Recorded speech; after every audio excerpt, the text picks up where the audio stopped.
Muy buenos días, sean todas bienvenidas y bienvenidos a la presentación de resultados de esta novena encuesta de presupuestos familiares 2021-2022.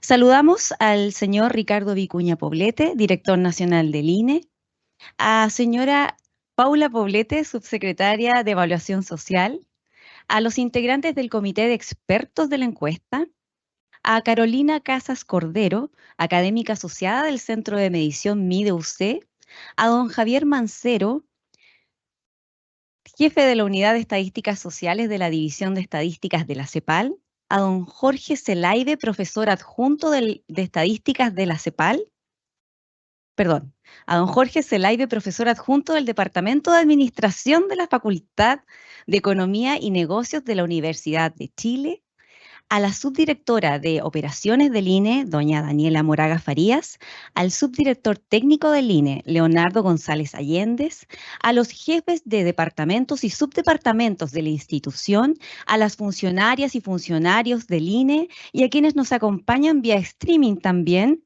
donde están conectados nuestros directores regionales en todo Chile.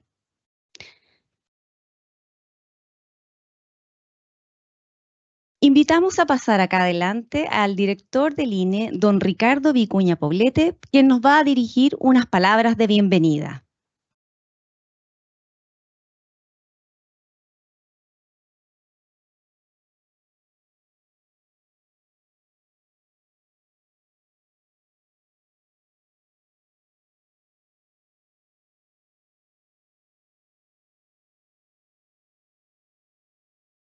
Bueno, buenos días a todas y a todos. Quiero agradecer en primer lugar la presencia de todas y todos quienes nos acompañan de manera presencial y virtual en este lanzamiento de los resultados de la novena encuesta de presupuestos familiares. Hago mío también todos los saludos que se han hecho en la introducción, especialmente a nuestra subsecretaria Paula Poblete, que nos acompaña, y a los miembros del comité externo asesor que ha venido acompañando todo el proceso de desarrollo de la preparación y publicación de esta encuesta. Hoy presentamos los resultados de la novena encuesta de presupuestos familiares, cuya recolección se realizó en el periodo octubre 2021 y septiembre de 2022. Este proceso de producción estadística es la continuación del trabajo del INE que realiza en materia de gastos e ingresos de los hogares desde el año 1956. Por lo tanto, es uno de los productos más antiguos y de mayor trayectoria de la institución. La encuesta EPF es un estudio socioeconómico que tiene como objetivo medir el gasto e ingreso de los hogares de las capitales regionales del país. Esta es una novedad que estamos lanzando en esta ocasión. Esta encuesta permite conocer cómo gastan sus ingresos los hogares de Chile y saber, por ejemplo, cuánto dinero se destina a productos como la alimentación, la salud, el transporte o la entretención. Entre sus usos se encuentran ser el principal insumo para la actualización de la canasta de bienes y servicios del IPC y sus respectivas ponderaciones. Del mismo modo, es utilizada para la conformación de la canasta básica de alimentos y el establecimiento del valor umbral de la línea de pobreza por ingresos de Chile, la estimación del gasto de bolsillo en salud de los hogares, además del amplio uso por diversos organismos públicos y privados en la realización de investigaciones socioeconómicas y publicaciones de diverso tipo, tales como estudios sobre la calidad de vida, nutrición, entre otros.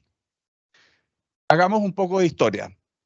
La primera EPF se realizó entre los años 56 y 57, para luego aplicarse con una periodicidad de 10 años.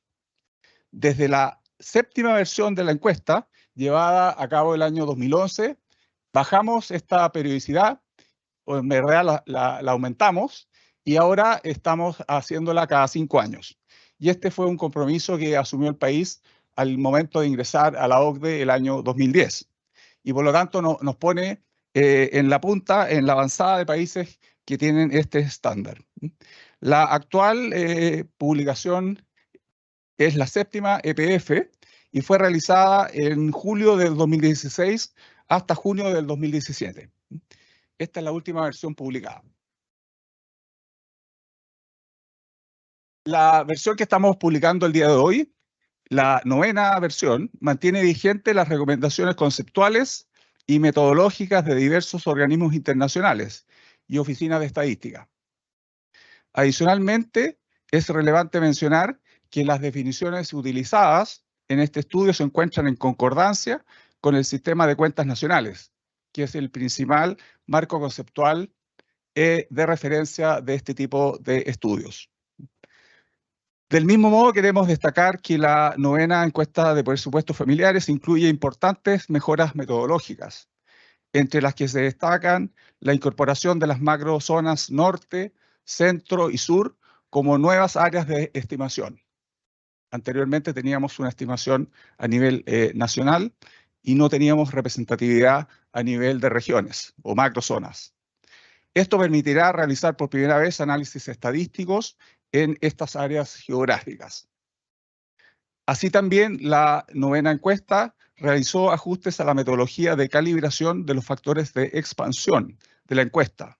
Se incorporaron preguntas de caracterización sobre nacionalidad, identidad de género y pueblos originarios. Adicionalmente, la encuesta incorporó el uso de dispositivos móviles de captura para la recolección de los datos en terreno. Esta es una tendencia que está implementando el INE en todos sus operativos y va a ser el principal método para recolectar información el próximo año en nuestro próximo censo de población y vivienda. En nombre del Instituto Nacional de Estadísticas, deseo expresar nuestro agradecimiento y reconocimiento a todos quienes colaboraron a lo largo de los 4 años en la elaboración de la 9ª encuesta de presupuestos familiares, especialmente a la ciudadanía, que con alto sentido cívico dispuso de su tiempo para brindar la información solicitada. Asimismo, agradezco a los más de 300 personas que trabajaron directamente en este proyecto, a los equipos del INE, que brindaron soporte a las distintas áreas del proceso productivo y a quienes integran las direcciones regionales del INE. Su trabajo, esfuerzo y colaboración resultaron fundamentales para el logro de los objetivos propuestos. Se ha puesto a disposición de la ciudadanía las decisiones metodológicas tomadas en las distintas etapas de la encuesta, desde la organización del proyecto, el trabajo en terreno, el procesamiento de los datos, hasta su análisis final. Del mismo modo, los principales resultados y las bases de datos generadas junto con lo requerido por las normas de documentación del INE.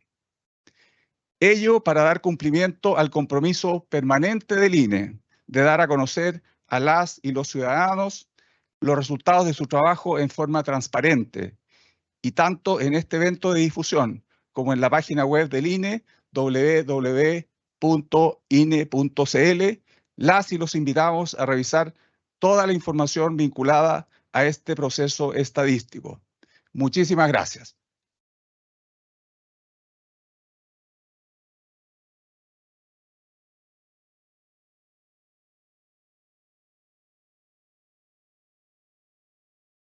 Gracias, director, por sus palabras. A través de la EPF se puede conocer las pautas de consumo, la estructura del gasto de la población y obtener información sobre sus ingresos. En este sentido, la encuesta ayuda a responder diversas preguntas, tales como ¿en qué gastan los hogares? ¿Cuánto dinero destinan a diferentes productos y servicios los hogares? ¿Los hogares gastan de la misma forma? Entre otros datos interesantes. Es diseñada y ejecutada por el Instituto Nacional de Estadísticas, INE, sujeta siempre al secreto estadístico por ley. Ahora invitamos a que pase adelante el subdirector técnico del INE, Leonardo González Allendez, quien nos entregará y presentará los resultados de la 9ª encuesta de presupuestos familiares 2021-2022.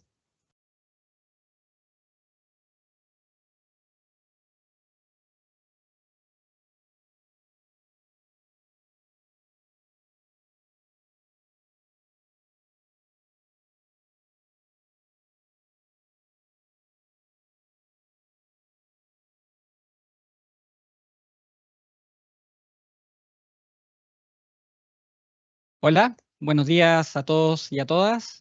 Bienvenidos y bienvenidas, como anunciábamos anteriormente, al lanzamiento de los principales resultados de esta novena versión de la encuesta de presupuestos familiares, ejecutada entre octubre de 2021 y septiembre de 2022.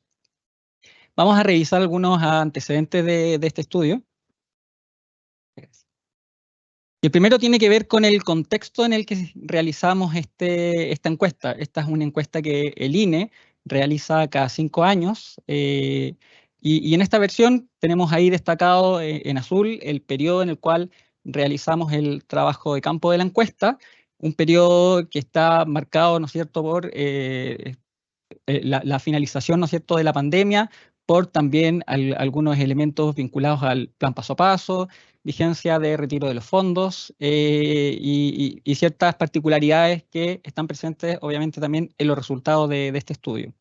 El periodo de recolección, como bien está destacado, es entre octubre de 2021 y septiembre de 2022, pero el proceso de producción de la encuesta es muchísimo más amplio. Es una encuesta, una de las pocas encuestas que estamos un año en terreno y para poder estar un año en terreno generamos un proceso primero de realización de pruebas pilotos que se vienen realizando desde varios años antes. Del 2020 tuvimos una prueba piloto cuyos resultados del 2021 nos permitieron ajustar los cuestionarios para poder aplicarlos durante el año 2021-2022 y luego toda la fase de procesamiento, análisis de la información para finalmente publicar el día de hoy.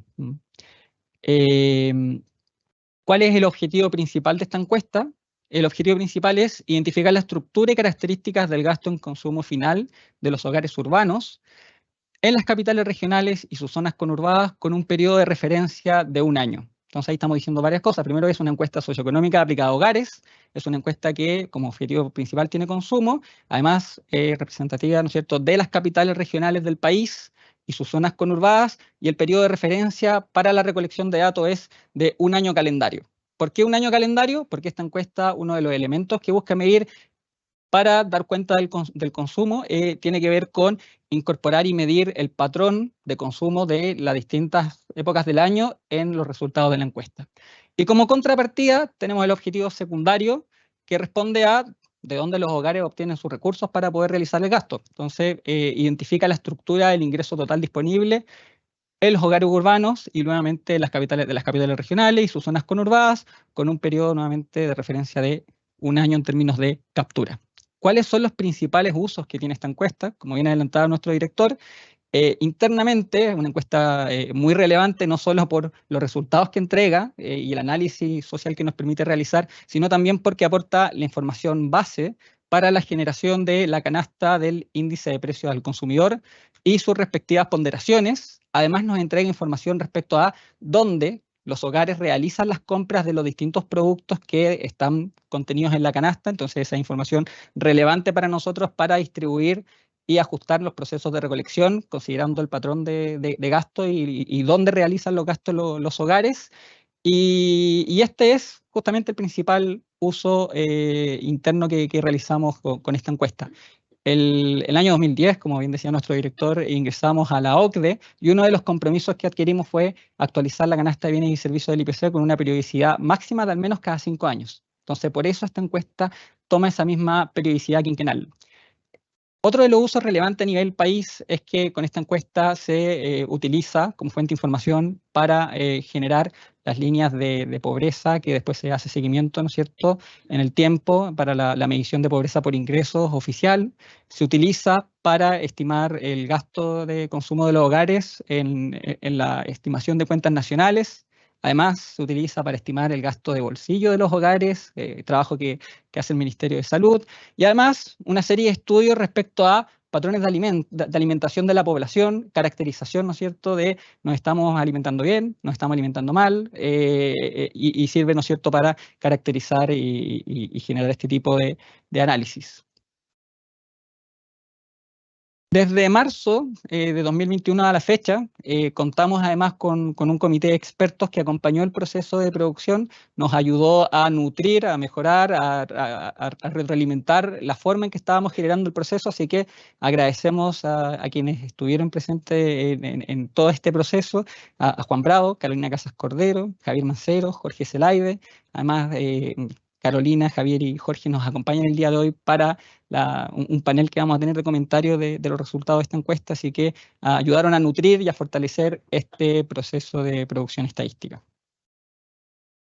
En términos de operativo, de trabajo de campo, gestionamos 29.231 viviendas que se distribuyeron durante 12 meses en 79 comunas de las 16 capitales regionales del país.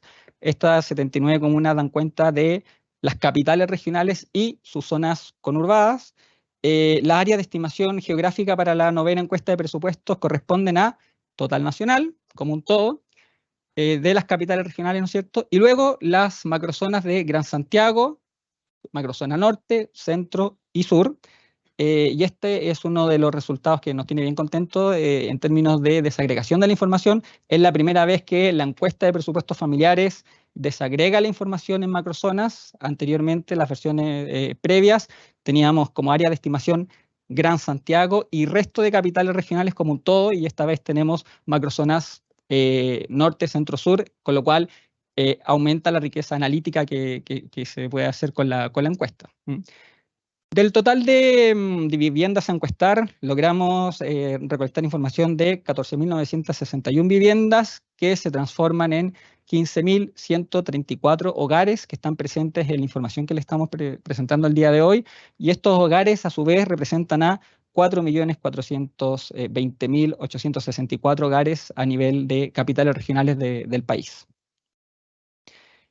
¿Cómo se distribuyen estos hogares encuestados en las distintas macrozonas? Estos 15.134 hogares se distribuyen en 2.720 hogares de la macrozona norte. La macrozona norte está, como lo pueden ver en el gráfico, considera las regiones de Arica y Parinacota, Tarapacá, Antofagasta, Atacama y Coquimbo.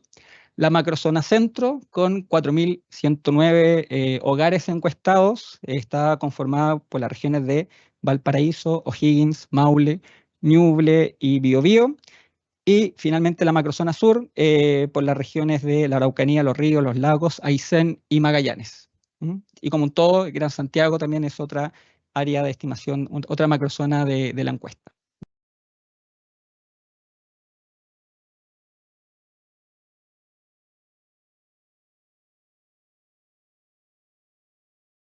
Vamos a revisar ahora los principales resultados de esta encuesta.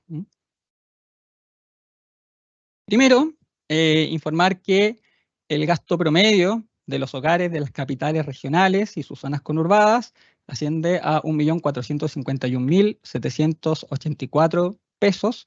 Cuando uno analiza el gasto mediano, y esto es cuando ordenamos a los hogares, desde los hogares que menos gastan hasta los hogares que más gastan, aquel hogar que se encuentra justo en la mitad, percentil 50, ¿no es cierto?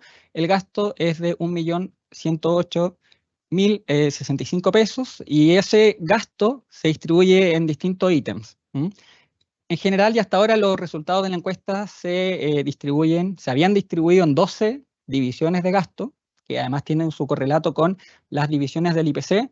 Y una de las características e innovaciones de esta encuesta, en línea con las recomendaciones internacionales, es la generación de una división adicional, donde la antigua división 12 de gasto en bienes y servicios diversos se desagrega en dos divisiones, una vinculada a servicios de gasto en servicios financieros y seguros, y la otra se mantiene, ¿no es cierto?, bienes y servicios diversos. Antiguamente la división 12 estaban juntas este gasto, y ahora se desagrega en dos divisiones. ¿Qué observamos en términos de gasto? Que el ítem o la división de alimentos y bebidas no alcohólicas es el principal ítem donde los hogares distribuyen su gasto. Luego tenemos la división de vivienda, agua, electricidad, gas y otros combustibles.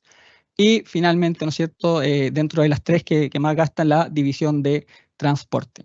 ¿Ya? Ahí tienen las estimaciones de cada uno de estos componentes. Para alimentos y bebidas no alcohólicas, 307.947 pesos. Para vivienda, agua, electricidad, gas y otros combustibles, 232.879 pesos. Y para transporte, 217.905 pesos. Entonces, en términos, estos son los montos destinados a cada uno de estos ítems. ¿Y qué pasa cuando vemos la estructura? El gasto relativo para cada uno de estos componentes. Lo primero que observamos es que alimentos y bebidas no alcohólicas tiene para el total de hogares de las capitales regionales un peso relativo de 21,2%. Vivienda, agua, electricidad, gas y otros combustibles, 16%. Y transporte, 15%. ¿Ya? Si sumamos estos tres componentes, tenemos que pesan respecto al total de gasto de los hogares un 52,2%. Y luego tenemos la distribución del resto de los componentes. Tenemos el gasto de salud con un peso de 7,9%. Acá recordemos el gasto de bolsillo, es el gasto que los hogares terminan desembolsando en gastos asociados a salud. Tenemos división de información y comunicaciones con 6,7, servicio de restaurante y alojamiento 6,1, muebles y equipamientos para el hogar y mantenimiento rutinario de la vivienda 6,1% también, servicios seguros y servicios financieros 4,5%, recreación, deporte y cultura 4,4%, servicios de educación 4%, cuidado personal, asistencia social y bienes y servicios diversos 3,7%, vestuario y calzado 2,8% y bebidas alcohólicas, tabaco y estupefacientes con un 1,5%.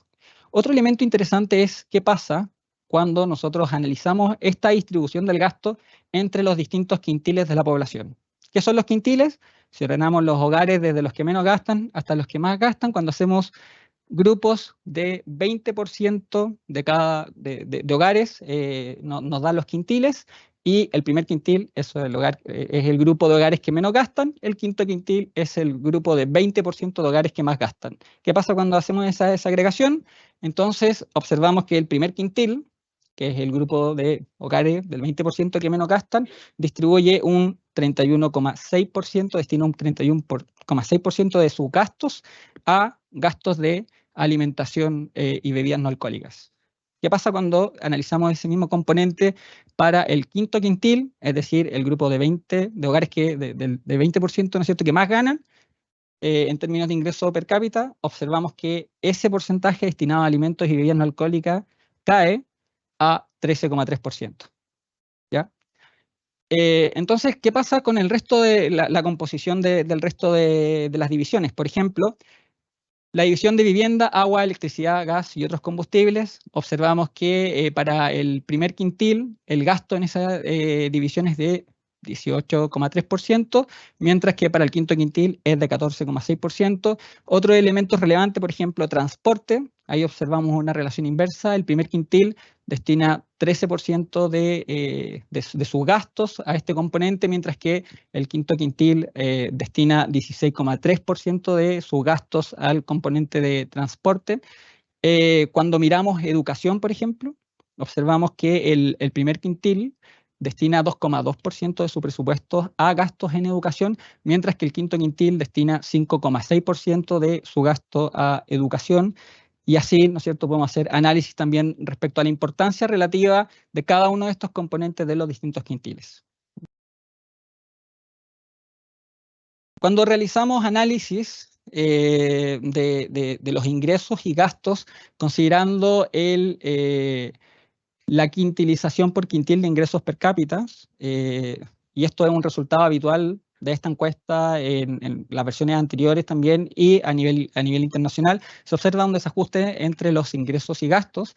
Observamos que el primer quintil, observamos en esta encuesta que declara un ingreso disponible del hogar de 462.503, mientras tiene un gasto total del hogar de 901.162, y si seguimos subiendo, ¿no es cierto?, en los distintos quintiles en términos de gasto-ingresos, el quinto quintil observamos un ingreso disponible del hogar de 3.207.000, mientras que el gasto cae a 2.481.000 respecto a los ingresos, ¿no es cierto? Y esto también es otro de los elementos relevantes en términos de resultados de esta encuesta que hay que, ¿no es cierto?, analizar y generar, ¿no es cierto?, distintos análisis a través del tiempo. ¿Qué pasa cuando observamos los pesos relativos de esta encuesta, de la 9ª encuesta de presupuestos familiares con su versión anterior, con la 8ª encuesta de presupuestos familiares? Y acá, en esta comparación, está ajustado a los pesos relativos de la encuesta anterior para hacerla comparable con esta encuesta. La EPF anterior no tenía 13 divisiones, tenía 12. Lo que hacemos es realizar los ajustes para hacerlas comparables. Y uno de los elementos que se observan en términos de aumentos de divisiones es que la división 1 aumenta su importancia relativa para el nivel de los hogares de 19,2 a 21,2%. La división 4 de viviendas, agua, electricidad, gas y otros combustibles, su peso relativo aumenta de 14,5 a 16%. El peso relativo de la división 12, de la nueva división 12 de seguros y servicios financieros, aumenta de 3,5 a 4,5%, ¿ya?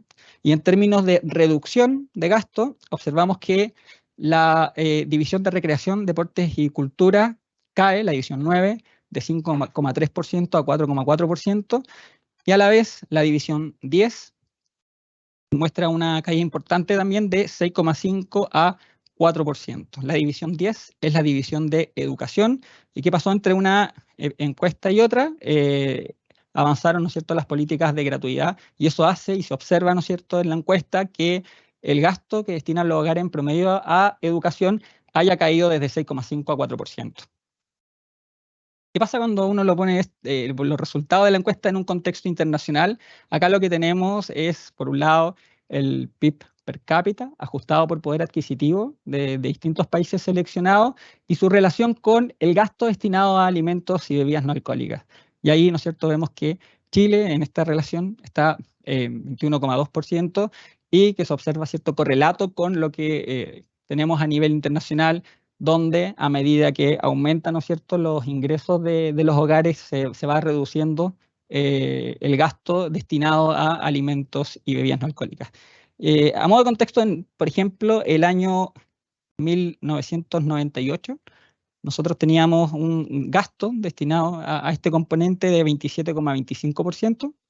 Cuando vamos más atrás en el tiempo, al 78, por ejemplo, el gasto estaba por sobre el 40% del presupuesto de los hogares, ¿ya? Entonces, eso también se ha venido ajustando en el tiempo.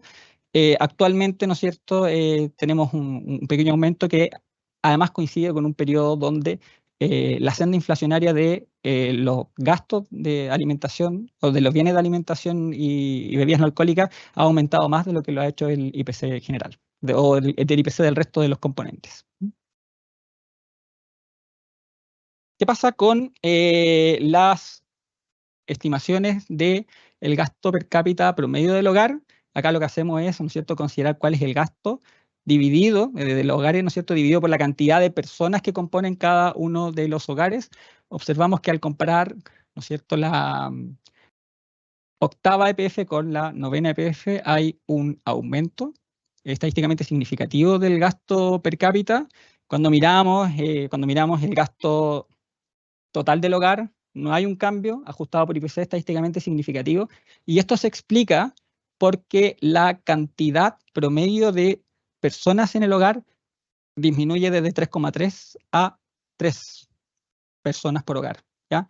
Hay una reducción de la cantidad de personas, y este es un fenómeno que ¿no es cierto?, se observa también en otras encuestas. Ya no es un fenómeno que solo lo estamos observando en la encuesta de presupuestos familiares. Y junto con eso cae, ¿no es cierto?, la cantidad de personas por hogar, promedio por hogar, y al mismo tiempo aumenta la proporción de hogares unipersonales, ¿ya? Que eso tiene su correlato también. En la EPF anterior teníamos un 13,1% de hogares unipersonales, y en esta versión de la encuesta tenemos un 16,6% de hogares unipersonales. Respecto al objetivo secundario, a la estimación del ingreso disponible promedio mensual de los hogares, acá hay algo que ya les adelantaba. Cuando miramos el ingreso disponible del hogar, para la 9ª encuesta de presupuestos familiares tenemos un ingreso de 1.413.349 pesos. La anterior EPF ajustada por IPC al periodo comparable, el ingreso era de 1.470.999. Estas cifras no son estadísticamente significativas en términos de comparación, y los cambios estadísticamente significativos en los componentes de los ingresos, observamos una caída estadísticamente significativa en el ingreso disponible del trabajo. Observamos una caída estadísticamente significativa en los ingresos disponibles del trabajo independiente. Al descomponer los ingresos disponibles del trabajo, se explica principalmente por ese componente, y además las transferencias netas, al comparar, ¿no es cierto?, ambas encuestas de presupuestos familiares, encontramos un aumento estadísticamente significativo en las transferencias netas, y esto tiene que ver con el periodo en el cual se capturó la encuesta de presupuestos familiares. Vamos a realizar ahora una comparación con la encuesta suplementaria de ingresos, considerando las mismas áreas de estimación de cada una de las encuestas. La encuesta de suplementaria de ingresos se recolecta el último trimestre móvil del año, en octubre, noviembre, diciembre, ¿ya? 2021, octubre, noviembre, diciembre de 2022. La recolección de la encuesta de presupuestos familiares contempla el periodo desde octubre de 2021 a septiembre de 2022. ¿Y qué ocurre cuando hacemos las comparaciones? Las tenemos ahí en términos de áreas de estimación. Esto es la estimación del ingreso promedio mensual del trabajo de la población ocupada, y observamos que existe bastante consistencia, no existen diferencias estadísticamente significativas al comparar los ingresos del trabajo de la encuesta de presupuestos familiares con la encuesta suplementaria de ingresos, dos productos del INE que tienen un marco conceptual equivalente, y además nos permite generar procesos de evaluación de consistencia externa en términos de calidad de los resultados. Observamos que no hay diferencias significativas en este ingreso promedio mensual del trabajo para el total de capitales regionales, pero tampoco para la desagregación por macrozonas. Así, para la novena encuesta de presupuestos familiares, la desagregación de este ingreso por macrozonas es que la macrozona norte presenta un ingreso de 701.881 pesos, el Gran Santiago 837.566 pesos, la macrozona centro 653.305 pesos y la macrozona sur 710.749 pesos. El ingreso de la estimación del promedio mensual del trabajo de la población del Gran Santiago es estadísticamente significativo en términos mayor que el resto de las macrozonas del país. Y esto es válido para la encuesta de presupuestos familiares y también para las comparaciones con los resultados de la encuesta suplementaria de ingresos. Vamos a revisar ahora resultados según macrozonas, que es una de las innovaciones de esta encuesta, de esta versión de la encuesta. Y acá lo que observamos es la estructura de gasto, considerando las macrozonas norte, Gran Santiago, centro y sur. Y podemos observar que, por ejemplo, cuando miramos el gasto en alimentos y bebidas no alcohólicas, existen algunas diferencias entre macrozonas. Por ejemplo, en la macrozona norte observamos un mayor gasto destinado a este ítem al compararlo, por ejemplo, con el Gran Santiago, ¿ya? Y estos análisis permiten ampliar la riqueza de uso en términos analíticos y de caracterización socioeconómica de la población. La macrozona, por ejemplo, el gasto destinado a transporte, observamos que para la macrozona norte y Gran Santiago ronda el 14%, mientras que para el centro-sur este componente aumenta a 16,5%, a 18%, entonces ahí se generan algunas diferencias significativas entre las macrozonas en términos de el gasto destinado a cada componente medido por la encuesta. Por ejemplo, en la división 4, que se vincula a vivienda, agua, electricidad, gas y otros combustibles, se observa que la macrozona sur genera un gasto o destina mayor proporción de su gasto, ¿no es cierto?, a esa división 4 respecto al resto de las macrozonas del país.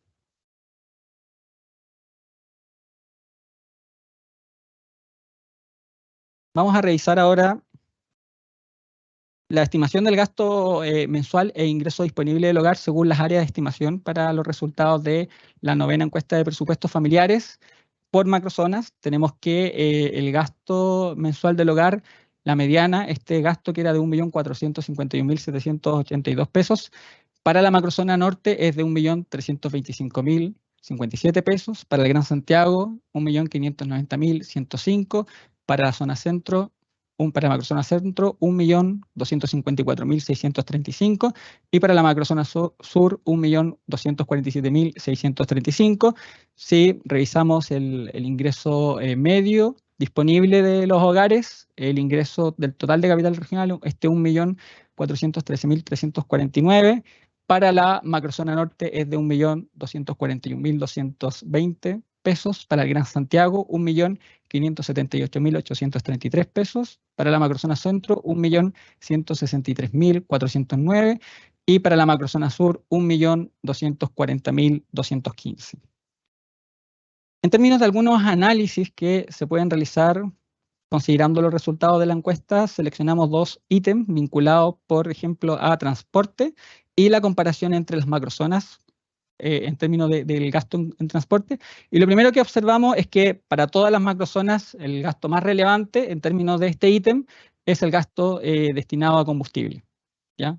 Para la macrozona norte de 51.906, Gran Santiago 53.455, para la macrozona centro 48.304 y para la macrozona sur 54.654. Ahora bien, el resto de los componentes depende de la estructura y el patrón de consumo de cada una de las macrozonas. Por ejemplo, en la macrozona norte destaca gasto en taxi colectivo, transporte combinado y buses. Para el Gran Santiago, transporte combinado y buses, transporte aéreo. Para la macrozona centro, transporte combinado y buses, taxi colectivo. Para la macrozona sur, transporte combinado y buses, taxi colectivo. Entonces también depende de el patrón de consumo de cada una de las regiones. Otro elemento que estamos acá destacando tiene que ver con cuánto destinamos de nuestro presupuesto en vivienda y servicios básicos. Ahí tenemos el arriendo, que es un componente que es relevante en términos de gasto de los hogares. De hecho, cuando miramos la cantidad de hogares que declaran arrendar viviendas, en la 9ª encuesta de presupuestos familiares, este monto asciende a 29,7% de los hogares, casi un 30%, mientras que en la EPF anterior, en la 8ª versión de esta encuesta, era de casi un 25%. Entonces tenemos un aumento también de los hogares que declaran arriendo, gastos en arriendo. Entonces, el promedio para todos los hogares del gasto en arriendo es, por ejemplo, para Gran Santiago de 113.191, pero cuando filtramos por aquellos hogares que declaran realizar el gasto, ese gasto, ¿no es cierto?, asciende a 357.050 pesos. Y este es un componente analítico relevante, porque en los resultados entregamos cuál es el gasto promedio de los hogares, y en ese gasto promedio total se consideran aquellos hogares que gastan en el ítem y aquellos que no. Cuando analizamos los hogares que declaran realizar, obviamente el gasto en arriendo aumenta, ¿no es cierto?, porque se considera aquellos que efectivamente están realizando el gasto. Entonces, ese es un componente analítico relevante de la encuesta de presupuestos familiares. Vinculado a los patrones de consumo de la población, y esto ya para ir finalizando, los análisis que se pueden hacer con esta encuesta y cuáles son parte de los principales resultados que estamos entregando el día de hoy, uno puede estimar la declaración de los hogares que declaran realizar algún tipo de gasto. Y en ese sentido, para el total de las capitales regionales, observamos que el hogar más prevalente, o sea, el gasto más prevalente de los hogares es aquel realizado en pan, ¿ya? Eso no es bastante esperable y está en línea con los resultados de las encuestas anteriores. Un 93,3% de los hogares declaró realizar algún gasto en pan, de todos los tipos de pan, ¿no es cierto? Y esto se traduce en un gasto mensual de 28.013 pesos. Y acá una de las innovaciones de esta entrega de resultados principales es que estamos poniendo a disposición las cantidades adquiridas, ¿no es cierto?, por los hogares. Entonces, si uno transforma ese monto de precio en cantidades, observamos que de forma mensual cada hogar, ¿no es cierto?, promedio adquiere 15,7 kilos de pan, ¿ya? Y ahí tenemos los productos más relevantes en términos de declaración, de presencia en los hogares, pan de todos los tipos, refrescos, un 67,6% de los hogares declara haber realizado algún gasto en refrescos, tomates frescos refrigerados, todos los cortes de vacuno, huevos de gallina. Entonces, de esta manera podemos ver el patrón de alimentación de los hogares, podemos ver cuánto eso en unidades de consumo aparente se transforman, y este es uno de los usos relevantes que se le da a la encuesta en términos de caracterización de los patrones de consumo. 93 de cada 100 hogares declaran haber realizado gasto en algún tipo de pan, lo que en promedio por hogar equivale a 15,7 kilos y 28.013 pesos. Y este análisis se puede desagregar por macrozonas, entonces podemos hacer comparaciones entre los patrones de consumo de las distintas macrozonas. Siempre, ¿no es cierto?, el gasto que aparece número 1 en términos de los hogares que declaran realizar ese gasto es pan. Refrescos, ¿no es cierto? Esto es para la macrozona norte, macrozona de Gran Santiago, macrozona centro y macrozona sur. Se observan algunas diferencias en términos del patrón de consumo. Por ejemplo, en la macrozona sur disminuye la cantidad de hogares que declara realizar el gasto a 88,7, entonces se pueden hacer análisis también del patrón de consumo de cada una de las macrozonas. Bien, con eso terminamos la presentación de los principales resultados. Muchas gracias a todos y a todas.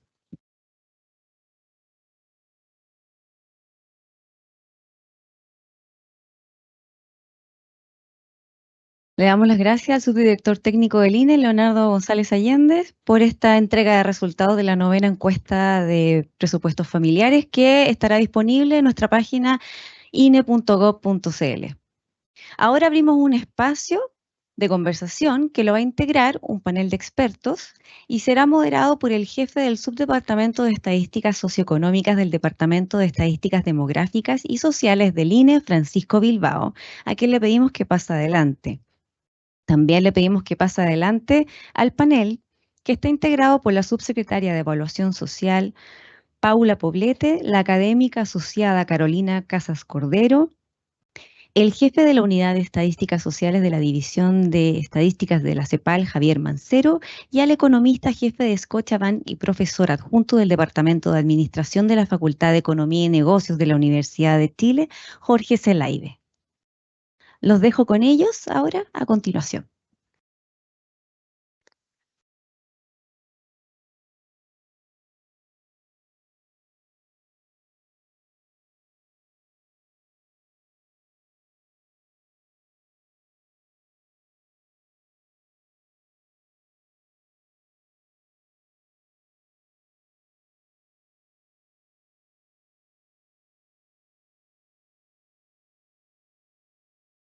Bien, muchas gracias a todos y a todas por estar acá y también muchas gracias también a las personas que nos acompañan en el streaming, recibiendo también esta información a nivel nacional. Agradecemos la participación en este evento y deseo dar la bienvenida en este espacio de conversación a Paula Poblete, subsecretaria de Evaluación Social del Ministerio de Desarrollo Social y Familia, a la señora Carolina Casas Cordero, académica y jefa del programa en el Instituto de Sociología de la Pontificia Universidad Católica de Chile, al señor Javier Mancero, jefe de la Unidad de Estadísticas Sociales de la División de Estadísticas de la CEPAL, y al señor Jorge Zelaibe, economista jefe del Banco Scotiabank Chile y profesor adjunto del Departamento de Administración de la Facultad de Economía y Negocios de la Universidad de Chile. Muchas gracias por estar acá compartiendo también su parecer. El formato, les cuento, son alrededor de 7-8 minutos por cada uno de los panelistas y luego al final, por si quieren redondear alguna idea, daremos un par de minutos más por si sale también alguna cosa interesante que señalar. Algunas semblanzas para que vayamos conociendo también con quién nos encontramos. La señora Paula Poblete es la subsecretaria de Evaluación Social, economista y minor en Sociología de la Pontificia Universidad Católica de Chile, magíster en Políticas Públicas de la Universidad de Chile. Su experiencia profesional está vinculada a la investigación y al desarrollo, sistematización y análisis estadístico. Trabajó como investigadora en el Consejo Nacional de las Culturas y las Artes, en el Departamento de Cuentas Nacionales del Banco Central de Chile y en el área de estudios, proyectos y asesorías de la consultora Focus. Lideró el área de estudios de comunidad mujer, investigando temáticas vinculadas con trabajo, protección social y género. Ha sido académica de pregrado y posgrado en las universidades de Valparaíso, Católica de Valparaíso, Adolfo Ibáñez y Diego Portales en cátedras de Economía y Brecha de Género. Javier Mancero es el jefe de la Unidad de Estadísticas Sociales de la División de Estadísticas de la CEPAL. Su trabajo abarca los temas de medición de pobreza y distribución del ingreso, la armonización de encuestas de hogares y la asistencia técnica para la implementación de encuestas. Lidera el proyecto sobre integración de fuentes de información para la medición de desigualdades y la aplicación de métodos de estimación de áreas pequeñas para este fin. Coordinó el desarrollo de las metodologías actuales de la CEPAL para medir la pobreza monetaria y multidimensional. Además, actúa como coordinador de las actividades de la Conferencia Estadística de las Américas. Es economista de la Universidad San Francisco de Quito, Ecuador, y magíster en Economía por ILADES y la Universidad de Georgetown.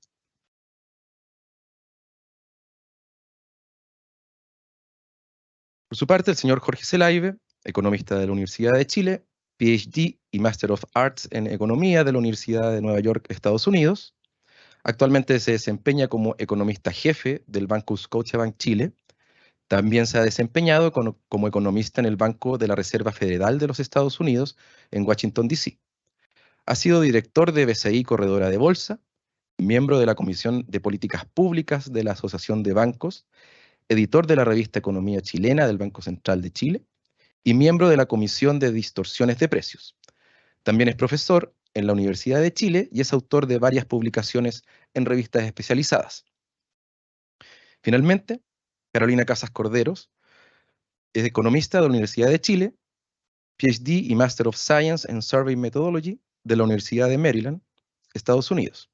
Actualmente se desempeña como académica y jefa del diploma en diseño y evaluación de cuestionarios para encuestas sociales en el Instituto de Sociología de la Pontificia Universidad Católica de Chile. Se ha desempeñado como académica asociada al Centro MIDUC y al Centro de Encuestas y Estudios Longitudinales UC. Ha trabajado en el Ministerio de Desarrollo Social y Familia, a cargo de la metodología de la encuesta de caracterización socioeconómica nacional CACEN, además de como consultora independiente en temas de diseño muestral y construcción de factores de expansión.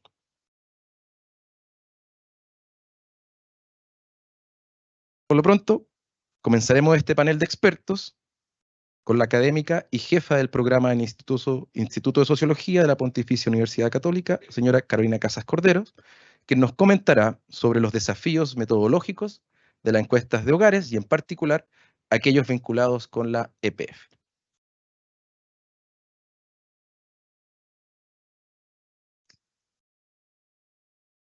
Gracias, Francisco, por la presentación. Bueno, primero que nada quería partir agradeciendo al INE por esta oportunidad de participar en este panel de expertos. He participado en varios otros, pero la verdad es que este nos demandó harto tiempo y se agradece porque la verdad es que son tantos temas, la complejidad, en este caso de la EPF, el tiempo, que se hace súper necesario. Así es que agradecer al INE porque se hayan dado también el espacio de tener este proceso. Lo tienen también con otras encuestas y con el censo, así es que, pero no por eso no hay que dejar de mencionarlo y relevarlo. Entonces, ¿qué quería comentar desde el ámbito que me compete más, que son las metodologías de encuestas? No dejar de recalcar, ¿cierto?, la parte, lo compleja que es esta encuesta, ¿ya? Es una encuesta que tiene una demanda súper importante sobre los entrevistados. Tal como lo mencionaban en la presentación, Leonardo, son varias semanas, son 2 semanas de compromiso, de estar en contacto con los hogares. A cada hogar, a diferencia de las encuestas tradicionales, que usualmente se le pide a un adulto que participe, que reporte información de los hogares, información que puede ser rescatada de la memoria, dura media hora, 1 hora la entrevista y estamos, se acabó el compromiso. Pero acá no solo hay un informante por hogar, también están todos los mayores de 15 años, no solamente se le requiere en un momento del tiempo, sino que se contactan en varias instancias durante esas 2 semanas. No solo se les requiere responder cosas de la memoria, también requieren ellos ir registrando todos los días durante esos 15 días sus gastos, ir juntando las boletas, ¿cierto? Ir revisando para los gastos que son más largos en el tiempo, hace 12 meses, hace 3 meses. De repente tienen que consultar registros para poder entregar información confiable, válida, ¿cierto?, de esos reportes. Entonces, Imagínense nomás ustedes teniendo que colaborar con una demanda de esa envergadura y gratis. Entonces, cuando acá mencionaban que era una actitud cívica, ¿cierto?, importante, yo lo encuentro que es casi tanto al nivel de ir a votar, ¿ya? Es realmente un compromiso importante de parte de los entrevistados, así es que bien merecido el agradecimiento a todos ellos también. También implica una tremenda demanda para los encuestadores. Esto a veces se releva poco, pero ellos son los que están detrás de todo este trabajo de campo. Son los que se tienen que capacitar en entender los procesos bien, en hacer que funcione, en entender los conceptos que hay detrás de muchos de estos gastos. No es una encuesta habitual donde se pregunte de opiniones, de actitudes. Hay que aprender de conceptos para poder aclarar a los entrevistados sus dudas, ayudarles a calcular muchas veces, porque no son cosas que uno hace habitualmente, ya llevar la cuenta, uno debiera, pero no es habitual para la mayoría de la población. Entonces, este proceso tan grande descansa un montón en esos equipos. Es súper importante mantener continuidad porque capacitarlos, que lo hagan bien, ¿cierto? Cada 5 años. Es un tremendo esfuerzo. Ojalá uno los pudiera mantener, ¿cierto?, más en el tiempo, no solo a los equipos técnicos, pero también a los equipos de campo. Así es que ahí también relevar este punto que es súper importante de la EPF. Como es un tema sensible, ingresos y gastos, ¿qué más sensible que eso?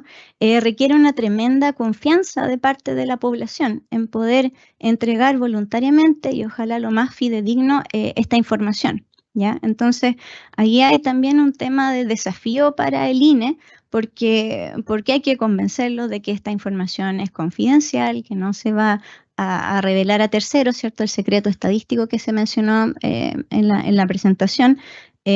Y ahí no solamente tienen que creerle a la institución, también al encuestador, ¿cierto?, que pueda transmitir esta información de la manera más fidedigna y confiable posible. Así es que ese es un tema fundamental para todas las encuestas, pero especialmente para esta que tiene un tema tan sensible como ingresos y gastos. Y el último tema, ¿cierto?, de la complejidad de esta encuesta es la preparación. Requiere mucha preparación. Acá se mencionó, llevan 5 años preparándola. Básicamente se terminó la anterior y empezaron inmediatamente a trabajar en cómo lo hacemos mejor la próxima vez, que tenemos que incorporar la próxima vez que la hagamos. Entonces, ¿qué pruebas tenemos que realizar? ¿Qué desafío nos toca para 5 años más? Eso requiere, o sea, la preparación requiere tiempo y recursos, ¿ya? Entonces, ese es un aspecto importante también a relevar de este programa, de esta encuesta que cuenta con ambos. Entonces, se tiene que mantener para mantener los estándares de una encuesta tan sofisticada y compleja como esta. Segundo, y muy relacionado con ese tema de la preparación, es contarles un poco qué implicó la preparación de esta encuesta. Nosotros hace 3 años que estamos participando cada 6 meses, más o menos, de reuniones con el equipo técnico del INE, donde nos van contando qué es lo que van haciendo mientras lo van desarrollando y en algunas etapas antes de que lo vayan implementando para conocer nuestras opiniones, nuestras sugerencias, ¿cierto? El feedback que tenemos. Entonces, esto partió el año 2017, en particular para este EPF, con una evaluación, una prueba de campo del cambio que se mencionó acá, ¿cierto? Desde usar cuestionarios de papel para recolectar toda esta información hacia cambiar a modalidad de uso de dispositivos móviles, de tablet, ¿cierto? Ese es un nuevo método de recolección de datos.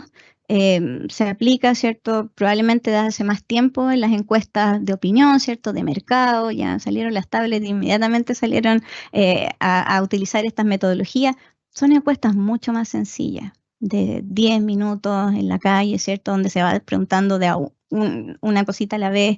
Esta encuesta es súper compleja. No hay software de paquete que permitan aplicarla con la complejidad, la profundidad que se requiere. Entonces, acá hubo desarrollos propios de línea, ¿cierto? Ahora involucra tener un equipo de tecnologías de la información importante, o sea, de trabajar de papel a pasar con estos software, desarrollar software, programarlos, probarlos que funcionen, adaptarlos a cada innovación que ocurre también en las tablets.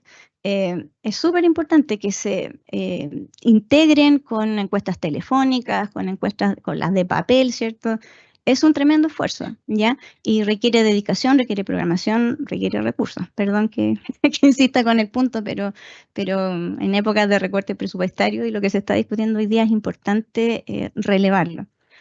2017, entonces, vamos a cambiar para la próxima, para el 2022. ¿Qué efectos puede tener esto en la operación, ¿cierto? En el trabajo de los encuestadores, en las estadísticas que se levantan? Es más fácil, es más difícil recolectar las boletitas o los recuerdos, ¿cierto? Utilizando estos modos de recolección de datos. A nosotros nos tocó revisar los resultados de esa prueba y para tranquilidad, ¿cierto?, de todos nosotros, no hubo cambios significativos en el reporte de estos gastos, que eso da una tremenda tranquilidad en términos de las estadísticas. Acá se hicieron experimentos, ¿cierto? Se seleccionó una muestra grande, eran como 1000 casos, me acuerdo, 500 con tablet, 500 con papel, en paralelo, ¿cierto? Mismo entrenamiento para ambos, mismo cuestionario, y evaluar con estos métodos, ¿cierto? No son experimentales porque tienen mucha trayectoria en el ámbito de las pruebas, no sé, pues de los remedios médicos, ¿cierto? En economía, cuando se hacen evaluación de políticas o de impacto, de bonos, etcétera. O sea, las mejores tecnologías, entre comillas, ¿cierto? De evaluación de cambios tan importantes como estos se emplearon acá, ¿ya? Y con tiempo. Después de revisar eso y tomar decisiones, ¿cierto? Cuando uno lo hace como 4 o 5 años antes, se pueden evaluar esos resultados y tomar las decisiones que correspondan. Vinieron recién las pruebas del cuestionario. Como decían acá, ¿cierto? Se cambiaban de repente, se abrió una división de reporte, se fue a preguntar cosas nuevas, ¿cierto? Los kilos, no es menor, ¿cierto? Preguntar, no solo por gasto, sino que, bueno, ¿y cuánto compró usted de pan? La semana pasada o ayer. Entonces esos son desafíos metodológicos importantes que hasta ahora, por ejemplo, las encuestas de nutrición se relevan, se preguntan. Y después, bueno, otras pruebas de campo antes de hacer la encuesta propiamente tal. Esto lo quería mencionar en detalle porque casi no se conversa, ¿cierto?, en estas instancias y agradezco que me hayan invitado para ello. Esto está en línea con los estándares internacionales para producción de estadísticas oficiales de esta envergadura y por instituciones como el INE. Ellos pusieron en la práctica, ¿cierto?, y la implementación este tipo de estándares, reportes de tasas de respuesta, ¿cierto?, que ahora tienen métodos que son a nivel de los otros INES del mundo con el nivel de detalle, métodos de pretesteo y programas de pretesteo múltiples con tiempo, ¿cierto?, que se hacen con este tipo de encuestas. Y como lo dijo también el director, una nueva forma mucho más sofisticada de elaborar los factores de expansión de la encuesta, que es lo que nos permite pasar de esa muestra de 15.000 hogares a los 4.400.000 hogares de todo el país, ya que es no menor. Le preguntamos a 15 para 4 millones, entonces es importante desarrollar bien ese proceso estadístico. La retroalimentación continua que permitió este proceso, la documentación, tanto para el trabajo interno del INE, que permite replicar, ¿cierto?, y desarrollar nuevamente una encuesta en el futuro con los mismos estándares de calidad, como también para la retroalimentación y difusión en el resto del sistema estadístico nacional, porque lo que se hace acá, si se documenta y se publica y se pone, ¿cierto?, en forma transparente a disposición del público, le sirve a todos los otros que están recolectando datos, a las otras grandes encuestas que se levantan en el país. Entonces, aunque sea pasivamente, ¿cierto?, se está diseminando este conocimiento orgánicamente al resto del sistema. Y solamente para cerrar, desafío, ¿cierto? Porque acá se ha hecho un montón, pero no está todo todavía hecho y eso es lo importante de siempre mirar cómo lo podemos mejorar. El tema de la demanda en la población, de lo que significa participar en esta encuesta, es alto. Entonces uno debiera, primero que nada, tratar de atacar ese punto. Por ejemplo, reducir la cantidad de cosas que se le preguntan a la gente. Es la típica demanda y por el lado de los analistas, ¿cierto? No, queremos más, más información, más datos. Entonces, de repente, ir hacia la integración con otras fuentes de información, que no sea preguntarle directamente a las personas, ver si se pueden usar registros administrativos de alguna otra índole, ¿cierto?, para suplir, para complementar y así reducir la carga por un lado y mejorar la precisión de los datos por otro lado, ¿ya? La continuidad, los equipos técnicos, los equipos operativos, es tan complejo, como les decía, levantar esto, que hay que mantener ese conocimiento dentro de la casa. Así es que eso también es un desafío para INE. Difusión de las buenas prácticas, no solo orgánicamente a través de la disponibilidad de la información, sino que también haciéndose cargo un poco del rol que le cabe al INE en el Sistema Estadístico Nacional, que se pudiera implementar, ¿cierto?, con más fuerza. Y bueno, y todo eso, no solamente recursos y tiempo, ¿cierto?, sino también tratar de avanzar hacia un INE autónomo, ¿ya?, que pueda tener entonces las facultades y la orgánica, la estructura, ¿cierto?, para poder seguir realizando este trabajo y profundizarlo. Por ahí van mis comentarios. Muchas gracias, Carolina. Bien, les recordamos que nos encontramos en el espacio de conversación con el panel de expertos integrado por la subsecretaria de Evaluación Social del Ministerio de Desarrollo Social y Familia, Paula Poblete, con Javier Mancero, jefe de la Unidad de Estadísticas Sociales de la División de Estadísticas de la CEPAL, Jorge Zelaibe, economista jefe del Banco Scotiabank Chile y profesor adjunto del Departamento de Administración de la Facultad de Economía y Negocio de la Universidad de Chile, y con Carolina Casas Cordero, académica y jefa de programa en el Instituto de Sociología de la Pontificia Universidad Católica de Chile. Bien, a continuación, seguiremos esta conversación con el economista jefe del Banco Scotiabank, señor Jorge Zelaibe, que nos entregará un enfoque del rol de la EPF para la construcción del índice de precios al consumidor. Muchas gracias.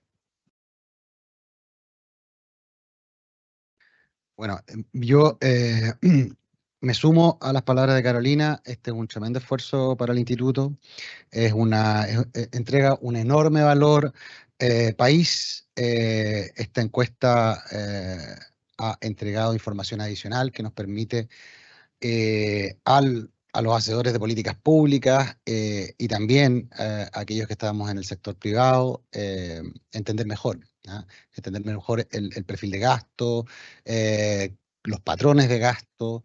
Es un enorme insumo, como ustedes vieron, para la construcción y la estructura del índice de precio al consumidor, que es básicamente lo que me voy a dedicar en estos 3-4 minutos más.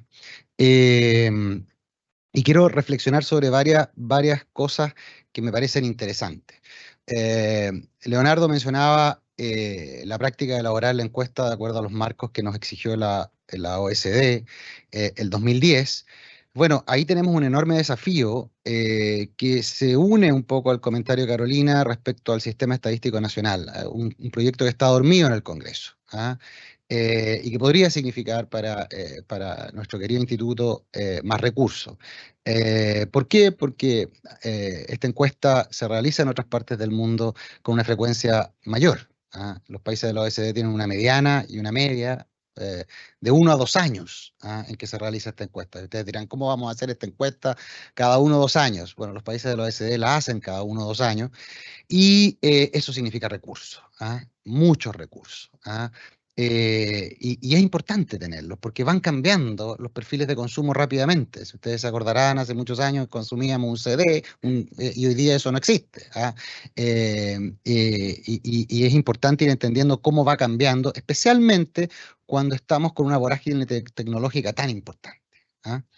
Pero eso requiere recursos e insistir un poco al llamado a nuestro querido Congreso para que reviva este proyecto que está dormido respecto al Sistema Estadístico Nacional. Los países de la Unión Europea en enero de este año están migrando por una autoexigencia de ellos a construir, en el caso del IPC, y aquí estoy entrando directamente en el tema del índice de precio al consumidor, a utilizar las encuestas de presupuesto familiar como un insumo, no como la primera fuente, para la construcción de la estructura y ponderadores del índice de precios al consumidor. Están recurriendo más bien a la contabilidad nacional. Eso es bien interesante y probablemente en algún momento más, en algunos años más, vamos a comenzar a mirar al otro lado del charco y vamos a empezar a pensar también en mirar las ventajas que tiene eso en la línea de lo que comentaba Carolina, de la rapidez, la continuidad en que tenemos que hacer este tipo de encuestas para en particular este uso. Y entrando en el tema del IPC, bueno, aquí voy a entrar, el INE nos entrega todos los meses el IPC con sus medidas analíticas y es ampliamente visto, utilizado por los agentes del mercado financiero y también por la autoridad monetaria, que hace unos años atrás nos entregó el índice, el IPC sin volátiles, una construcción que hace el Banco Central y que el INE la publica, pero la selección de los productos que van a estar dentro de ese IPC sin volátiles es una medida analítica que trata de limpiar definitivamente las características, quedándose con las características de aquellos productos que están más ligados a la demanda y a la volatilidad y eliminando aquellos que son volátiles. Bueno, esa canasta la última vez se realizó con una revisión del año 2002 al 2019. Han cambiado mucho las cosas. Y probablemente el Banco Central tiene que estar trabajando hoy día en una nueva canasta de IPC sin volátiles, a la luz especialmente ahora de una nueva encuesta de presupuesto familiar que va a ser el principal, no el único insumo, para construir la estructura y ponderación de la nueva canasta de IPC que nos va a comenzar a regir desde enero del próximo año. Estamos a puertas de esa nueva canasta. Y ahí me atrevo a decir, y me atrevo a señalar algunas cosas que a la luz de esta nueva encuesta de presupuesto familiar y a la luz también de lo que ha pasado desde la pandemia, que probablemente vamos a tener algún cambio discreto en ese IPC sin volátiles, algún cambio discreto importante, que va a tener alguna implicancia o lectura por parte de los agentes financieros y particularmente por parte del Banco Central. Hay productos que están dentro del IPC sin volátiles hoy día que son altamente volátiles.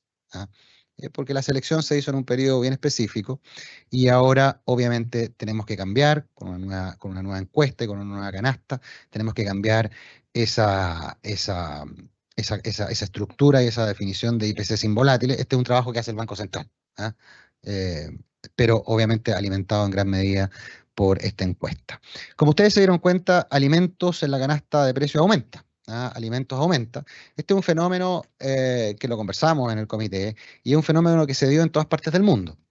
El periodo muestral, lo mencionaban claramente, octubre de 2021, septiembre de 2022. Bueno, en ese periodo tuvimos varios estímulos, transferencias que salieron también en la encuesta, significativamente mayores. Y al mismo tiempo un fenómeno de aumento de precios. Esto nos ocurrió el 2008 también. El 2008 ustedes también encontraron un shock del petróleo y también encontraron fenómenos particularmente específicos con eso. Hoy día nos encontramos con esto. Eso no invalida los resultados, pero sí permite entenderlos mejor. Los alimentos aumentaron. En España, cuando uno mira lo que España hace recurrentemente, una encuesta de presupuesto familiar, encontró el mismo fenómeno y en la última encuesta, la del 2022, con un periodo muestral distinto, encontró nuevamente que eso retrocede. Por lo tanto, probablemente en nuestra nueva encuesta de presupuesto familiar, ojalá más pronto que tarde, nos encontremos con una nueva reducción en la participación de los alimentos. Ahora, hay algunas cosas que son interesantes de eso. Primero, bueno, también mencionar el tema de la educación. Una nueva baja, de hecho, es la menor participación de la educación de los últimos 10 años. Y eso obviamente se debe a la gratuidad. La gratuidad está golpeando el bolsillo de los chilenos y chilenas. Y es una baja significativa respecto a la participación que tenía educación en la anterior EPF y que también fue parte de la canasta del IPC. Y muy probablemente eso va a continuar durante las próximas encuestas de presupuestos familiares y durante los próximos canastas de IPC. Ahora, esto también tiene implicancias de mercado, porque cuando baja el porcentaje o la ponderación de educación, que siempre nos pega y se toma en diciembre y se refleja principalmente en marzo, y sube la de alimentos, que se refleja principalmente, bueno, se refleja todo el año, pero se refleja con mucha intensidad en los meses de septiembre, esta característica estacional del IPC, donde los IPC de marzo y septiembre son particularmente altos, va a ir moderándose. Va a ir moderándose, porque a la medida en que yo bajo la ponderación de educación, y subo la de alimentos, muy probablemente vamos a ir teniendo un IPC con menores grados de estacionalidad de los que hemos venido viendo durante los últimos años. La separación de seguros y servicios financieros también es bien interesante porque efectivamente sale un porcentaje importante de gasto de las familias están con carga financiera alta, están destinando más a los seguros de distinta naturaleza, y eso es muy bienvenido. Otro elemento muy interesante para las políticas públicas que creo que van a venir muchos colegas de la academia y por supuesto del ministerio analizar es las diferencias que son importantes a nivel de macrozona. Encontramos diferencias significativas, importantes en cuántos son los ingresos, en qué es lo que gastan las personas. No sé si a ustedes les llamó la atención el hecho de que la gente consumía 88% de los hogares consumía pan en la macrozona sur, pero cerca de 95% lo hacía en la macrozona norte. Bueno, ahí hay elementos bien importantes. El transporte es mucho más importante en una macrozona que en otra macrozona. Bueno, eso permite focalizar las ayudas y las transferencias fiscales eventuales que ocurran y que ocurren recurrentemente. Yo me quiero quedar acá.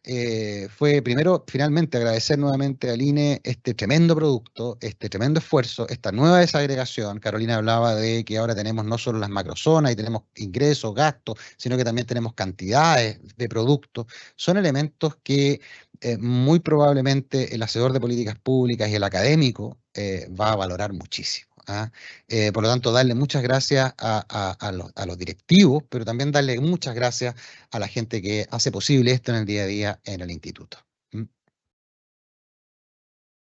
Gracias, Jorge.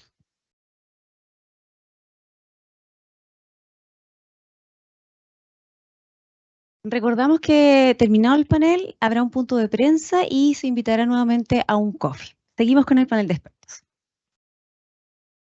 Muy bien, muchas gracias. Gracias, Jorge, por las palabras. Bueno, a continuación nos encontraremos, nos va a dirigir la palabra el jefe de la Unidad de Estadísticas Sociales de la División de Estadísticas de la CEPAL, Javier Mancero, cuyo enfoque está referido al rol de las encuestas de gastos e ingresos en América Latina, su relevancia para las estadísticas oficiales y los desafíos por venir. Muchas gracias. Buenos días a todas y todos. La verdad es un gusto poder estar en esta instancia de presentación de los resultados de la nueva EPF y además haber podido acompañar un poco el proceso de los últimos años, digamos, durante el seguimiento a la implementación. Yo quisiera hacer algunos comentarios que tienen que ver con la perspectiva regional, refiriéndome a región como América Latina y el Caribe, ¿verdad? Y un poco esta encuesta en ese contexto, desde el rol que tiene la División de Estadísticas de CEPAL de ir acompañando estos procesos. De seguro voy a repetir algunas de las cosas ya mencionadas por Carolina y Jorge. Creo que hay varios elementos que son comunes en esas apreciaciones, pero creo que no está de más insistir un poco en algunos de ellos porque son relevantes, ¿verdad? Se ha mencionado ya bastante la relevancia que tiene en primer lugar esta encuesta para distintos productos estadísticos adicionales. Es decir, no es solo algo que nos interesa porque la encuesta produce un dato relevante para los usuarios, para la sociedad en general, sino además porque alimenta la elaboración de las cuentas nacionales, el cálculo del IPC, la construcción de la línea de pobreza, de la canasta básica de alimentos, entre otros usos, ¿verdad? En ese sentido, el rol que tiene este tipo de encuesta, la encuesta de ingresos y gastos, como la solemos conocer de manera más común, o encuesta de presupuestos familiares, como se denomina en Chile, tiene un rol más de tipo estructural, ¿verdad? Por eso es que no tiene una periodicidad tan alta, y aun cuando, bueno, Jorge nos planteaba esta aspiración de que uno pudiera hacerla aún más frecuentemente, en el contexto de América Latina y el Caribe, Chile y Costa Rica son los únicos dos países que la están levantando cada 5 años, ¿verdad? Es una frecuencia, digamos, elevada si uno lo compara con los vecinos de la región. La única excepción en realidad en ese caso es México. México levanta una encuesta cada 2 años, pero se produce por la particularidad de que esta encuesta tiene además otros usos. Es la encuesta con la que se mide pobreza monetaria, pobreza multidimensional. Entonces es un mix entre EPF y CACEN, digamos. En el contexto de América Latina y el Caribe, son aproximadamente 7 los países que la levantan cada 10 años, ¿sí? Pero además hay que considerar que hay varios otros países que ni siquiera tienen una periodicidad definida. muchas veces la EPF queda sujeta a cuando haya recursos y pueden a veces pasar 15, 20 años o más en que no se dispone de esa información. Entonces, creo que es algo muy reconocible y valorable el hecho de que acá en Chile uno pueda contar con esta fuente de información cada 5 años y por lo tanto saber que si es necesario actualizar el año base de las cuentas nacionales o calcular una nueva línea base para el IPC, etcétera, existe la información disponible, ¿verdad? Muchas veces la decisión de actualizar esos años base no depende solamente de que exista una fuente, pasa también por otras consideraciones, pero es muy bueno el que existe esa posibilidad.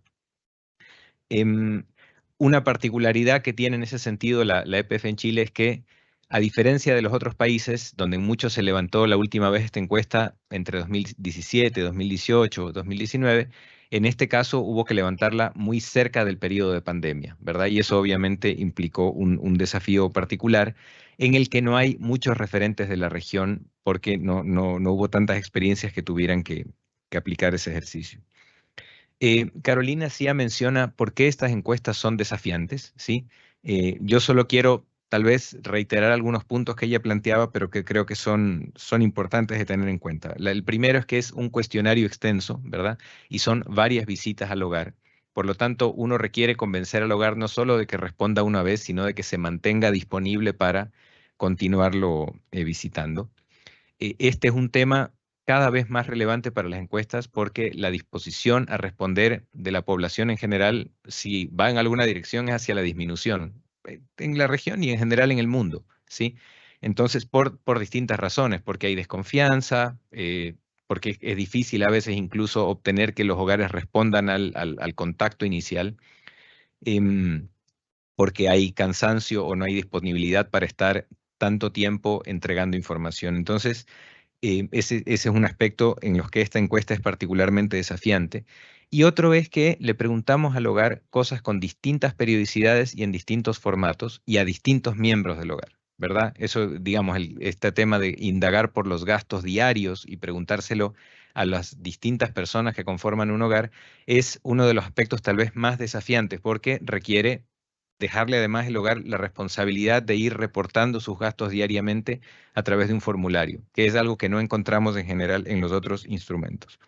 Entonces, bueno, obviamente lo que ya destacaba Carolina, la importancia de tener encuestadores muy bien capacitados, un equipo, un programa de supervisión y de seguimiento a la implementación muy bien implementado para poder hacer esto posible.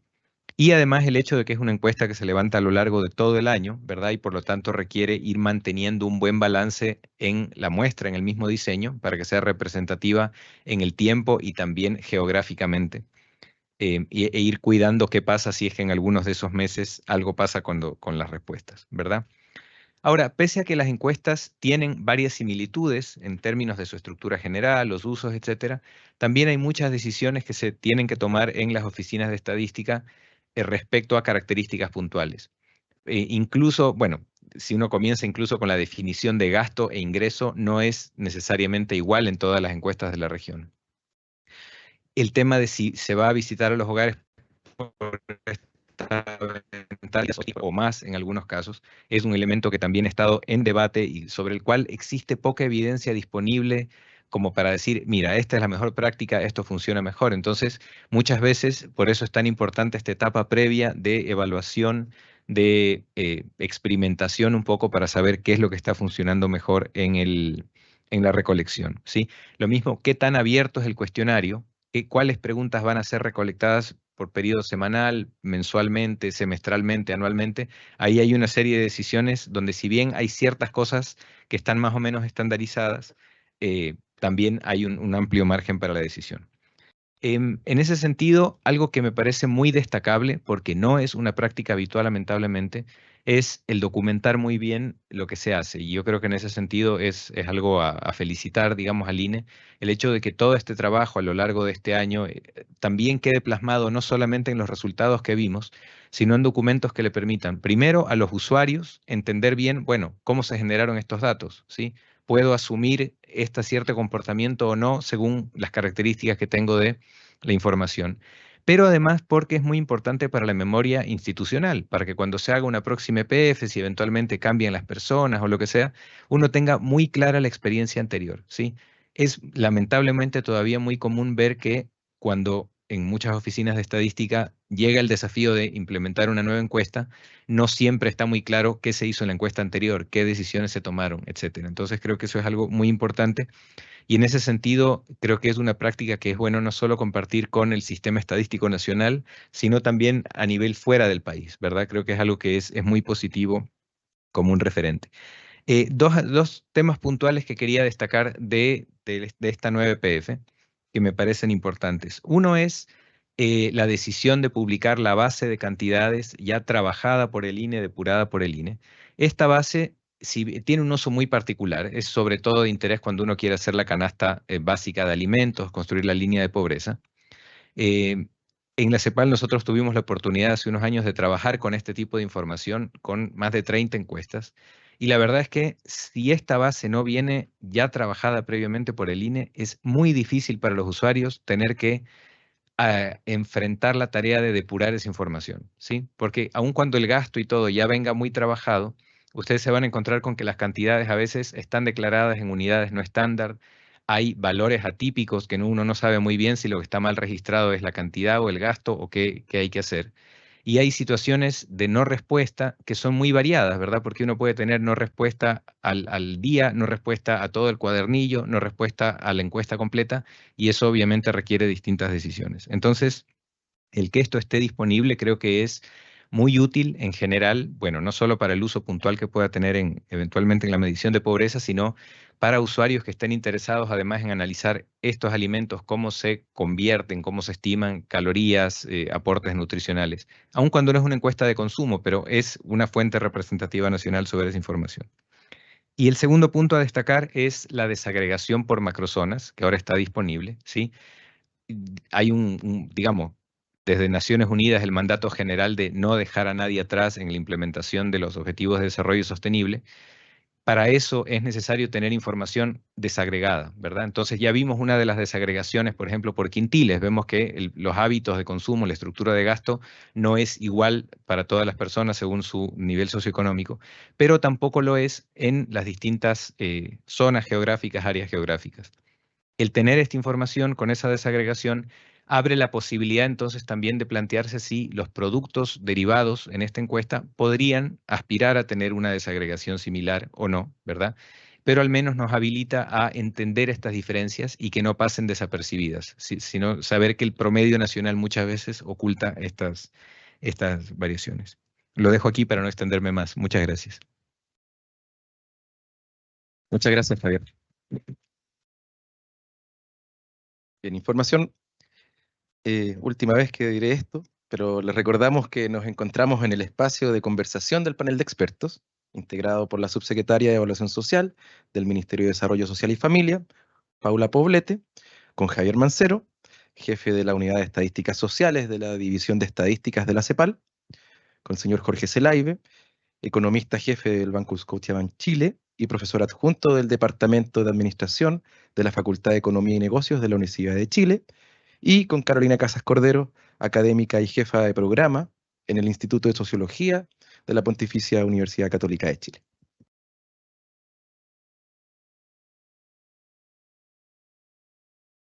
Finalmente, invitamos a la subsecretaria de Evaluación Social, Paula Poblete, quien nos comentará sobre el rol de la EPF en el desarrollo de los indicadores de pobreza en Chile y la importancia que aporta la encuesta para eventuales discusiones de política pública. Subsecretaria. Hola, buenos días a todos, a todas. Muchas gracias por la invitación. Estábamos esperando con hartas ansias los resultados de la EPF. Nosotros trabajamos mensualmente con los datos que provee el INE a propósito de la publicación del IPC. Vamos calculando el efecto en la canasta básica de alimentos, el efecto mensual, el acumulado a 12 meses.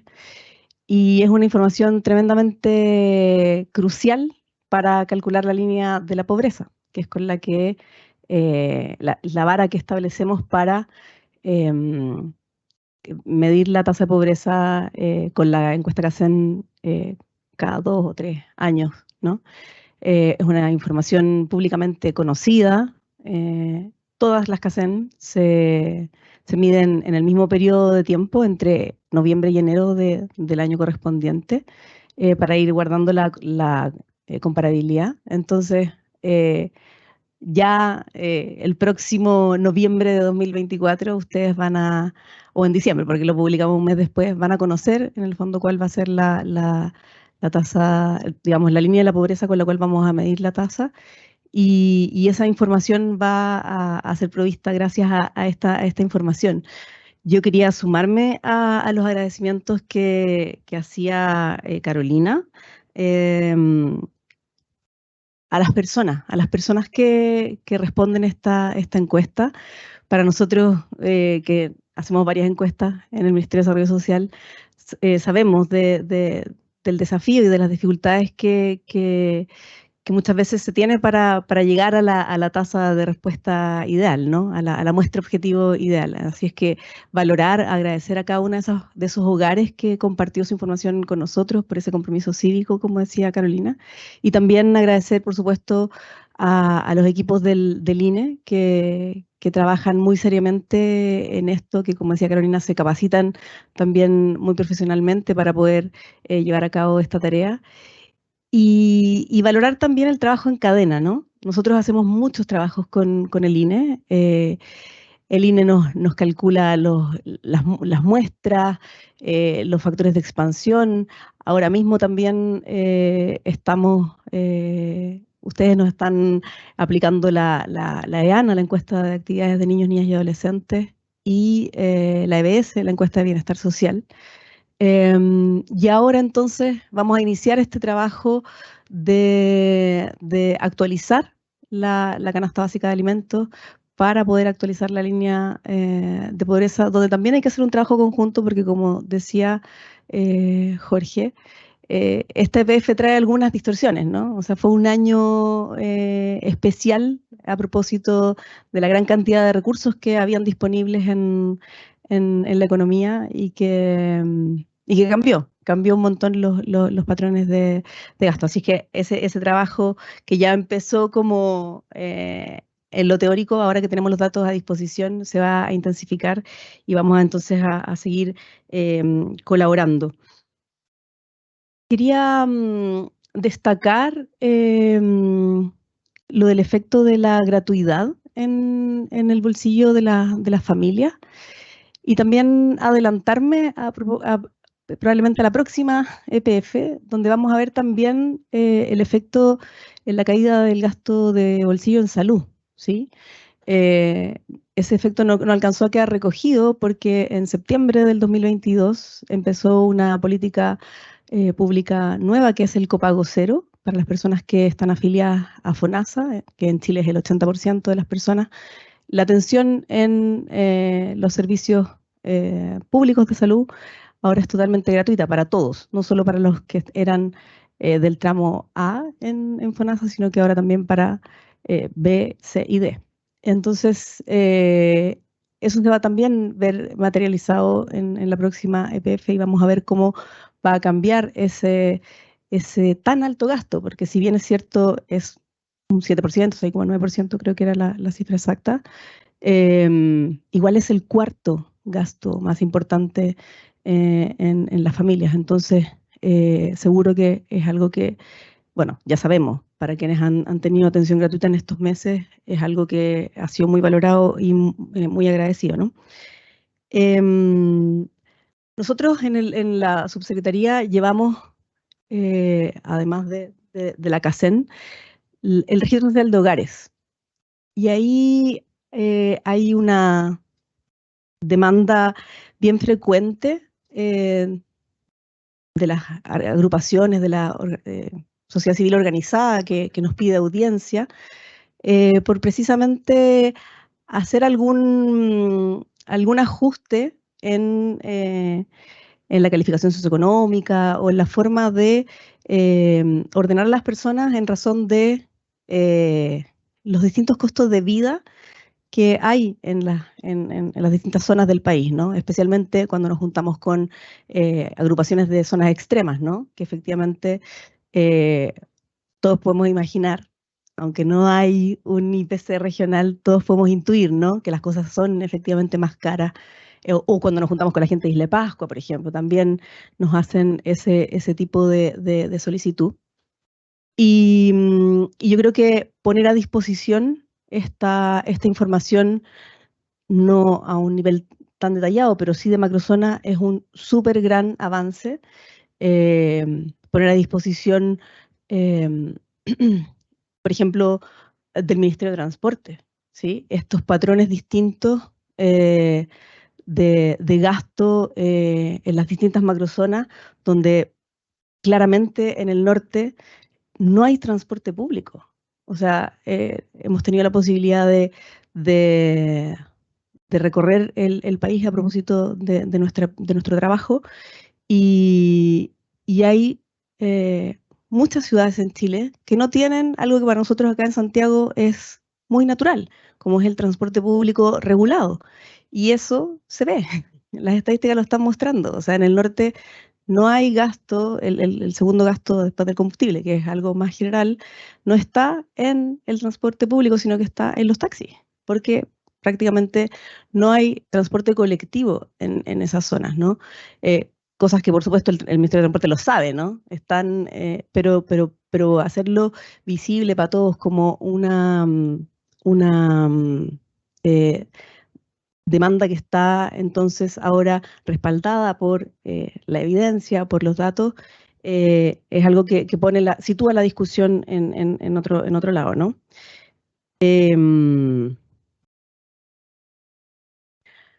Algo con lo que me parece que tenemos que empatizar y no pasar por alto es la diapositiva que nos muestra que solo el quintil más rico de nuestro país es el que alcanza a llegar tranquilo a fin de mes, ¿sí?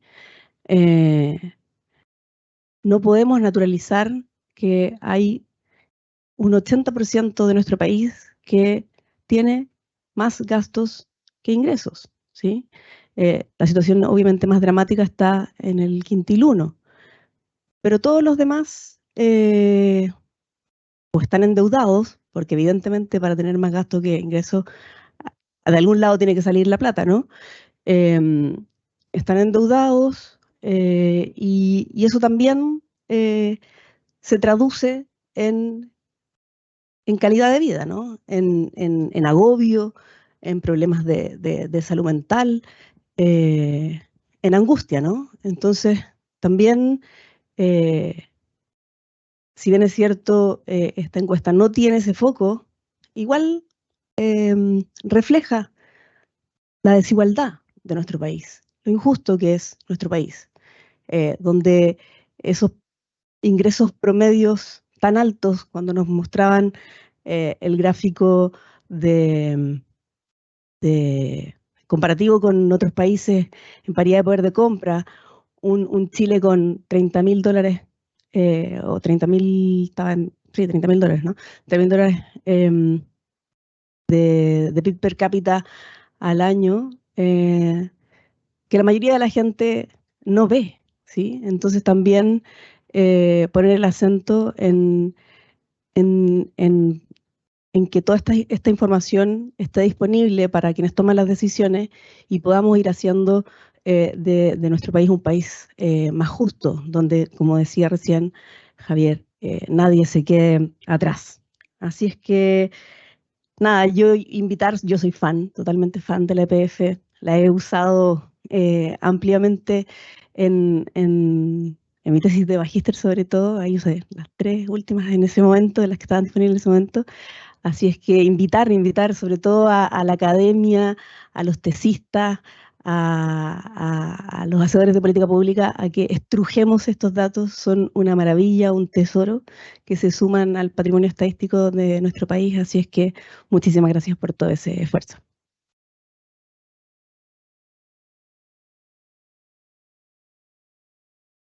Muchas gracias, subsecretaria.